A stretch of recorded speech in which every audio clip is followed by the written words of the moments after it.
मैं रामनिवास शाचार्य श्री कल्याण राजकीय कन्या महाविद्यालय सीकर आज मैं आपको मार्क्स के वर्ग संघर्ष के सिद्धांत के बारे में बताऊंगा, चर्चा करूंगा।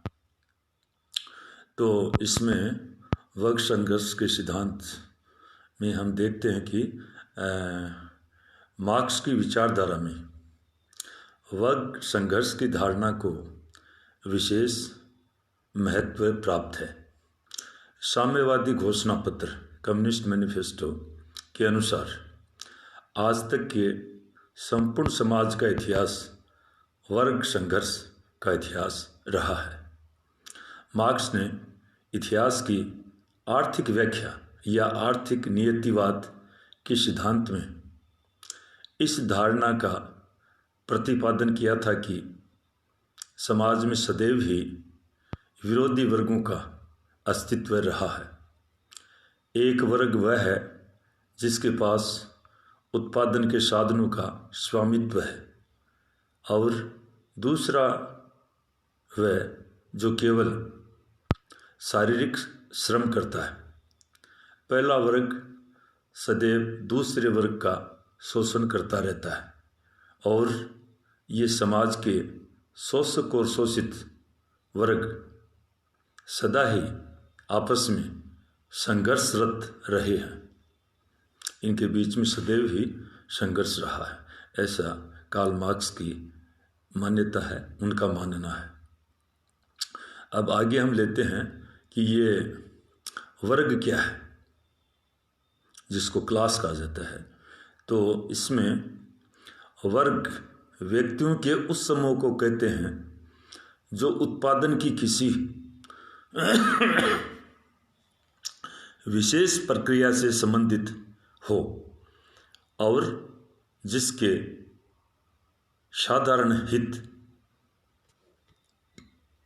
एक हो, तो इसको हम वर्ग कह सकते हैं। आगे हम लेते हैं कि मार्क्स अपने वर्ग संघर्ष के सिद्धांत में समाज में उत्पादन तथा वितरण पर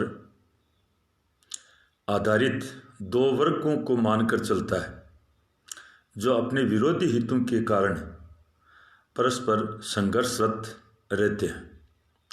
वर्गों के स्वरूप में भले ही अंतर आता रहे, किंतु समाज में एक वर्ग उत्पादन के साधनों, भूमि और पूंजी पर अधिकार रखता है। इसे जमींदार या पूंजीपति वर्ग कहते हैं। दूसरा इन पर आश्रित रहने वाला तथा घोर परिश्रम करने वाले लोगों का वर्ग है। पहला वर्ग दूसरे वर्ग के शोषण से लाभ उठाता है तथा श्रमजीवी वर्ग का शोषण करता है। दूसरा वर्ग पर्याप्त श्रम करने के बावजूद जीवन की अनिवार्य आवश्यकताएं पूरी करने के साधन नहीं जुटा पाता और निरंतर शोषित होता रहता है। इस दृष्टि से पहले वर्ग को शोषक और दूसरे वर्ग को शोषित वर्ग कहा जा सकता है। तो यहाँ पर इस प्रकार से वर्ग क्लास है, उसका मार्क्स ने अच्छी प्रकार से परिभाषित कर दिया है। उत्पादन की प्रत्येक प्रणाली में समाज ऐसे दो विरोधी गुटों में विभक्त हो जाता है जिसके परस्पर विरोधी हित होते हैं। पूंजीपति तथा श्रमिक दोनों एक दूसरे की जरूरत होते हुए भी इनके हितों में परस्पर विरोध है। पूंजीपति स्वाभाविक रूप से श्रमिकों को कम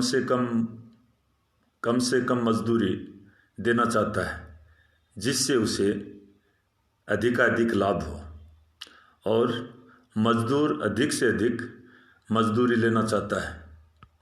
हितों में परस्पर विरोध के कारण दोनों में संघर्ष आरंभ हो जाता है।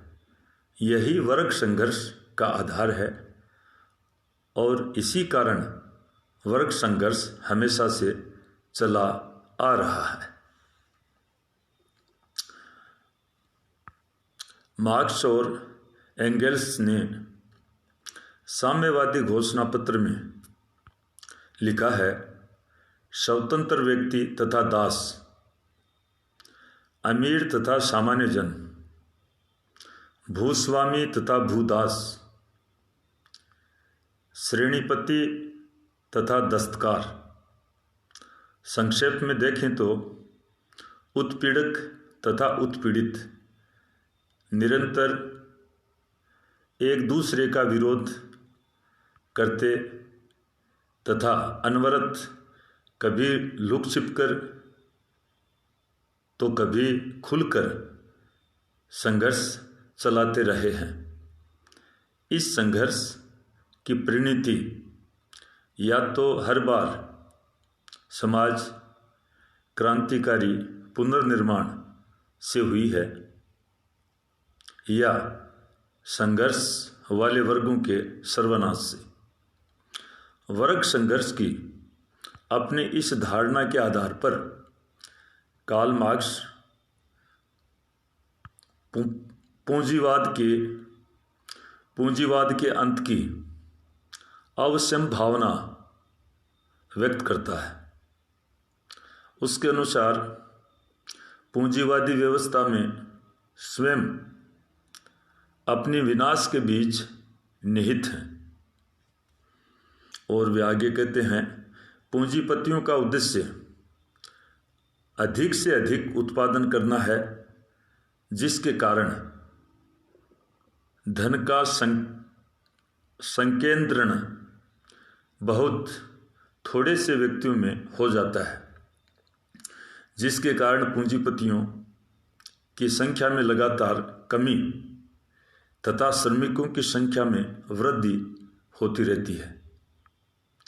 पूंजीपति अपने आर्थिक लाभों के कारण एक ही स्थान पर अधिकाधिक उद्योग लगाते हैं।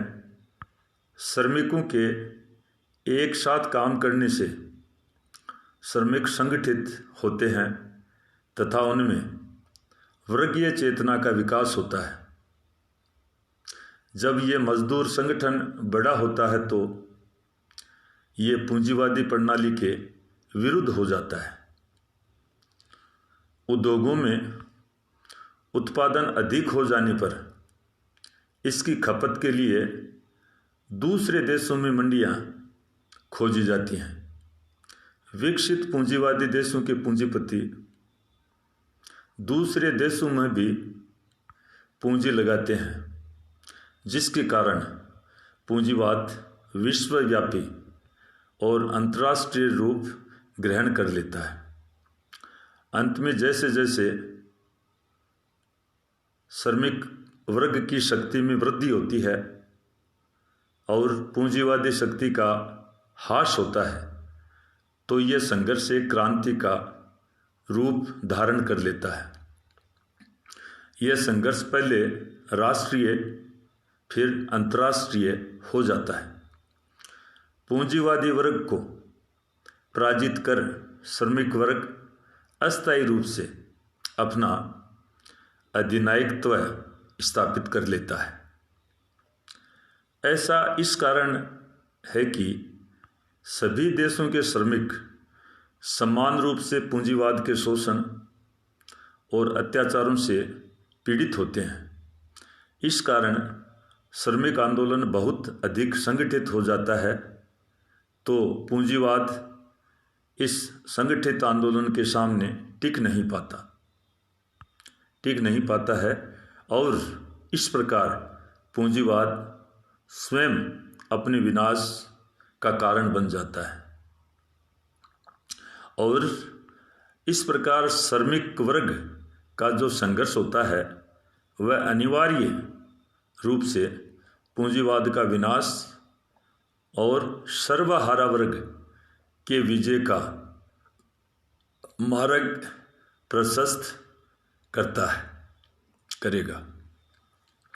इस प्रकार मार्क्स का विश्वास था कि जब श्रमिक वर्ग का अधिनायकत्व स्थापित हो जाएगा, तब धीरे धीरे पूंजीपति वर्ग के अंतिम अवशेष भी समाप्त कर दिए जाएंगे और उसके पश्चात एक वर्ग विहीन तथा राज्य विहीन समाज की स्थापना होगी।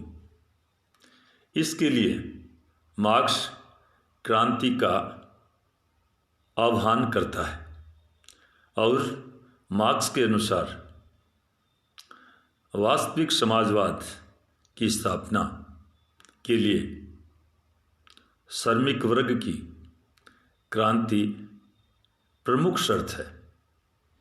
तो आज ये हमने आपके सहयोग से विचारों का आदान प्रदान हुआ, मार्क्स के वर्ग संघर्ष के सिद्धांत को लेकर, और साथ ही आपने बड़े ही ध्यानपूर्वक और एकाग्रचित्तता के साथ सुना समझा। इसके लिए आपको बहुत बहुत धन्यवाद। और अब मैं यहीं मेरी वाणी को विश्राम देना चाहूँगा। एक बार आप सबका पुनः धन्यवाद।